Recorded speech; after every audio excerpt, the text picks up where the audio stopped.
많은 분들이 출산하기 전에는요, 임신 중에 찐 살은 다 빠지는 거 아니에요? 아기가 먹고 싶어서 배가 고픈 거라는데 좀 찌더라도 마음껏 먹어야죠. 그리고 제가 어디서 들었는데 수유하면 살 다 빠진대요. 이렇게들 많이 생각하시거든요. 그런데 출산해보신 분들은 아마 다 아실 겁니다. 산후 다이어트 이거 진짜 만만치 않고 쉽지 않거든요. 분명히 아기는 뱃속에서 나왔는데 5kg 정도 빠지고 나머지 체중은 그대로거나 어떤 경우는 5kg가 빠졌다가 다시 5kg가 찌는 경우도 정말 많거든요. 그리고 많은 분들이 생각하는 수유. 근데 이 수유하더라도 드라마틱하게 체중이 감량되는 경우는 그리 많지 않은 것 같아요. 자, 그런데 겪어보기 전에는 잘 모르시지만 이렇게 임신, 출산으로 인해서 찐 살, 그냥 살 좀 빼면 되는 거 아니야? 이게 절대 아닙니다. 그리고 산후 체중 관리에 실패하면 겪어보지 못한 분들은 상상도 못할 정서적인 고통에 더해서 남편과의 관계까지 악영향을 미칩니다. 안녕하세요. 살 빼드림 김동주 원장입니다. 오늘은 산후 다이어트에 대해서 이야기해 볼 텐데요. 되도록 이번 영상만큼은 남편분들과 같이 보시거나 남편분에게 링크라도 꼭 좀 보내셨으면 좋겠습니다. 이건 단순히 아내의 살 빼기 문제가 아니라 가정 전체의 문제거든요. 자, 우선 산후 다이어트는 정말 중요합니다. 왜냐하면 대부분의 산모에게 있어서 산후 체중은 살면서 한 번도 경험해보지 못한 나의 모습을 맞이하게 되는 거거든요. 아마 대부분의 여성분들 임신 전에는 2에서 3kg만 늘어도 굉장히 신경 쓰이고 다시 살 빼셨잖아요. 그런데 안타깝게도 임신하면 순식간에 10에서 15kg가 불어버립니다. 처음에는 임신했으니까 그럴 수 있지 하다가 어느 순간 거울 보시면서 이게 아닌데? 이거 진짜 내 몸 맞아? 충격을 받으세요. 그리고 10kg 이상 쪄서 생긴 나의 모습의 변화는 나의 삶, 특히 여성의 삶에 있어서는 굉장히 큰 영향을 주는데요. 처음에는 달라진 나의 모습에 이게 뭐지? 그냥 당황스럽기만 하다가 나중에는 자존감까지 떨어지고요. 심하면 우울증까지 걸리기도 하십니다. 심지어 괜히 예민해져서 남편분들과 싸우기까지도 하고요. 그런데 제가 방금 심해지면 우울증이 걸린다고 말했잖아요. 그런데 제가 실제로 소아과 진료와 다이어트 진료를 병행하는 입장에서 말씀드리면 산후의 70에서 80% 정도는 심하든 심하지 않든 우울증이 조금씩은 다들 오는 것 같아요. 그리고 실제로 2005년, 2011년에 발표된 연구에서도 산후 여성의 체중 증가 그리고 체형의 변화와 산후 우울증이 밀접하게 연관되어 있다고 보고하고 있습니다. 그리고 이런 점은 굳이 논문을 찾아볼 필요도 없이 주변 사람들의 시선만 봐도 딱 알 수 있거든요. 출산 직후에는 다들 배려해주고 축하해주시지만 어쩌면 참 야속하게도 4에서 6개월 정도만 지나도 왜 아직 체형이 그대로실까? 살은 아직 안 빼시나? 와 같은 의아한 시선을 받게 됩니다. 물론 이것은 주위의 걱정 어린 시선이겠지만 산모에게는 꽤나 스트레스고요.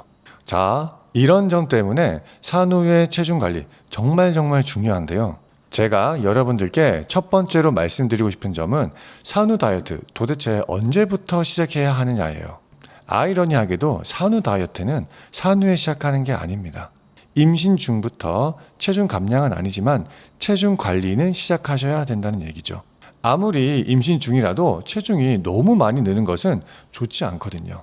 간혹 산부인과 선생님들 중에서는 태아에 문제가 없고 산모가 임신성 당뇨가 없다면 임신 중 체중 증가에 대해서 산모에게 별다른 경고를 하지 않는 경우도 많거든요. 그런데 막상 여러분들이 15kg를 넘어서 20kg, 25kg 쪄보시잖아요. 그러면 정말 막막하실 거예요. 산후에 이거 다 빼시려면 진짜 만만치 않거든요. 따라서 태아에 이상이 없고 여러분들이 임신 전 저체중이 아니라면 임신 중에는 되도록 12kg 정도 찌시는 것이 좋고요. 많이 찌더라도 15kg 이상은 꼭 찌지 않으셨으면 좋겠습니다. 자, 그런데 임신 중 체중 관리에 대해서 유의하셔야 될 점이 있는데요. 여러분들이 임신해서부터 출산하기까지 체중이 고르게 증가하지 않는다는 점을 꼭 생각하셔야 됩니다. 비교적 임신 초반부에는 살이 거의 찌지 않고요. 임신의 중반부, 즉 13주부터 여러분들의 체중이 빨리 찌기 때문에 임신을 확인한 초반부에 너무 기쁜 나머지 많이 드셔서 체중이 빨리 증가하는 것은 경계하셔야 됩니다. 임신 초반부에 체중이 너무 많이 찌지 않도록 조심하셔야 되는데요.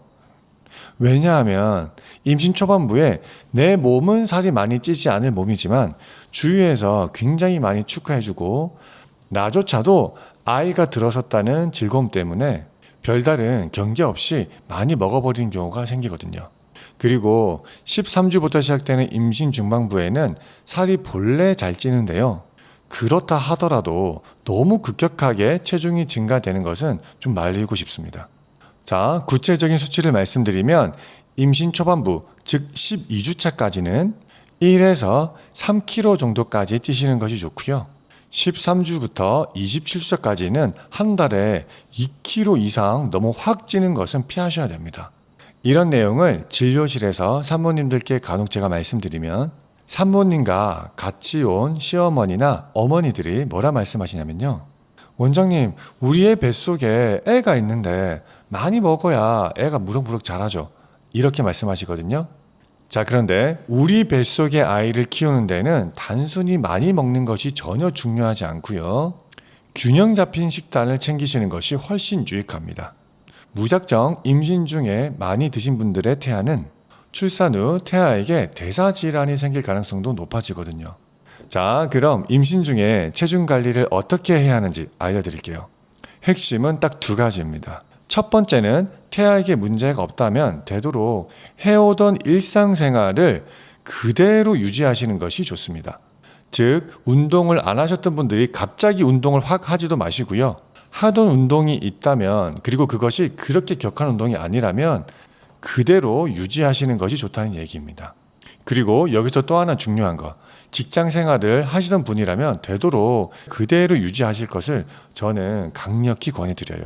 그리고 평소에 운동을 아예 하지 않으셨던 분들이라면 가벼운 스트레칭이나 산책 정도, 그냥 가볍게 진짜 걷는 거예요. 이 정도는 해보시길 권해드려요.